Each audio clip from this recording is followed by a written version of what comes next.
আসসালামু আলাইকুম ইত্তাবাল হুদা রব্বি জিদনি ইলমা। 15 নম্বর সূরা আল হিজরের 91 নম্বর আয়াত, যে 4 নম্বর শব্দ ইদ্দিন, যেখানে হচ্ছে আইন, হরফ আইন, দত, সদের পরে যেটা দত, আইন এবং দত, আর নুন যেটা হচ্ছে বৈশিষ্ট্য বীজ, যেমন নুন ওয়াল কলামি ওয়া মা ইয়াসতুরুন। নুন যেটা হচ্ছে যে কোনো বৈশিষ্ট্য বীজ, যেটা সুপ্ত অবস্থায় থাকে। নুন যেটা হচ্ছে নিউ। তাহলে এটা রাখলাম একটু। আইন এবং দত যেটা হচ্ছে ঈদ। ঈদ শব্দটা যে তারা কোরআনকে টুকরা টুকরা করেছে, এটা 15 নম্বর সূরার 91 নম্বর আয়াতের যে 4 নম্বর শব্দ, এটা অনুবাদে লিখছে আর কি। এই কনসেপ্টটা কি আসলে? আইন যেটা হচ্ছে ইনসাইট, যেটা হচ্ছে লা তারাউন্নাহা আইনাল ইয়াকিন, আইন।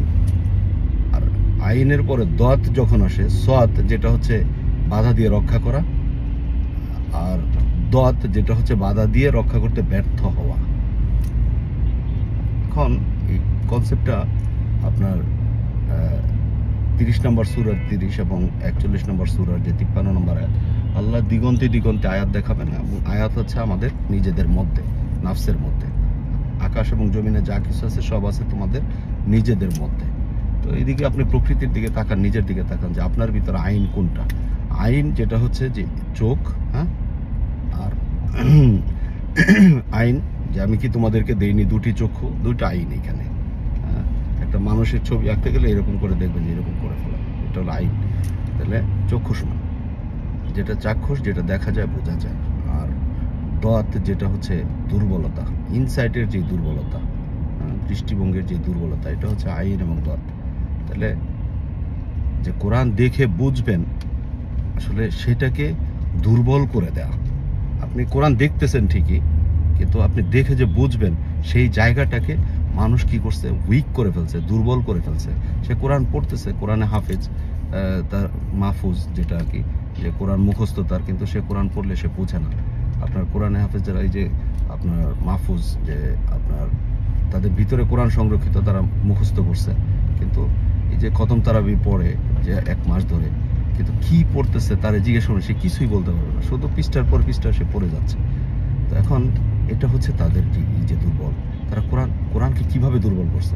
আপনার ধরেন যে অনুবাদ, একজন অনুবাদ এক রকম ভাবে করতেছে।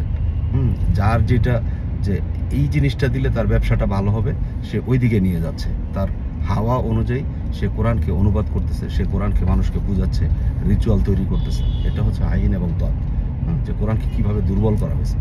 এখন এই আইন এবং দত, এটা আপনার যে কোনো ব্যক্তি, বস্তু, বিষয়, সত্তা, ইনস্ট্রাকশন, এটা শুধু কোরআনের ক্ষেত্রে না, যে কোনো জায়গায় ইনসাইডে যখন কোনো কিছু দুর্বল হয়, এটা হচ্ছে ঈদ।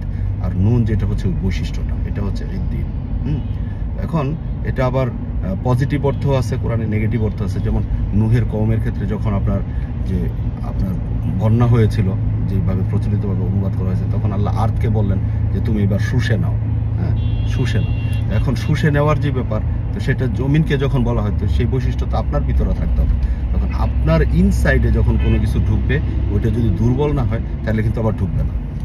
সে ধরেন যে আমি আপনাকে একটা কি বলে, যে মুরগির রান দিলাম, অথবা গরুর মাংস একটা বড় চাক দিলাম আর কি, বা মাছের একটা চাক দিলাম। তো মাছের চাকটা কিন্তু আপনি টাস করে গিলে ফেলতে পারবেন না, গরুর মাংস টাস করে গিলে ফেলতে পারবেন না। কি করবেন? আপনি প্রথমে আপনার মুখে দিবেন ইনসাইডে, আপনি ইনসাইডে দিবেন, দিয়ে এটাকে চাবাবেন। চাবানোর পরে তাহলে জিনিসটা কি হবে, আপনি এটা চাবাবেন, চাবানোর পরে যেটা হবে, তখন এটা উইক হয়ে যাবে।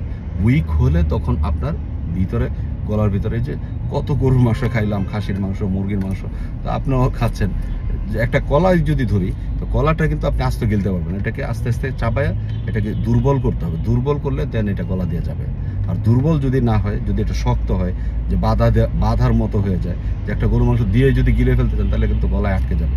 তখন কিন্তু আইন এবং সদ, যেটা হচ্ছে আইনের সাথে সদ, দত যেটা ইনসাইডে, দত আইন যেটা হচ্ছে ইনসাইড, সদ যেটা হচ্ছে শক্ত মজবুত, বাধা দিয়ে রক্ষা করবে। গলায় দেখবেন যে ছোট বাচ্চাদের যাদের দাঁত উঠে নাই, তাদেরকে যদি আপনি একটা মাংসের টুকরা দেন, তখন কিন্তু, বা শক্ত একটা খাবার দিলে সে খেতে পারে না, তার গলায় আটকে যায়, তখন আঙ্গুল দিয়ে বের করে। তাহলে সদ যেটা হচ্ছে আইনের সাথে সাদ, যে ইনসাইডে যদি কোনো কিছু বাধা হয়ে যায়, যে গলায় আটকে যাওয়া খাদ্য, এটাও কিন্তু কোরআনে আছে।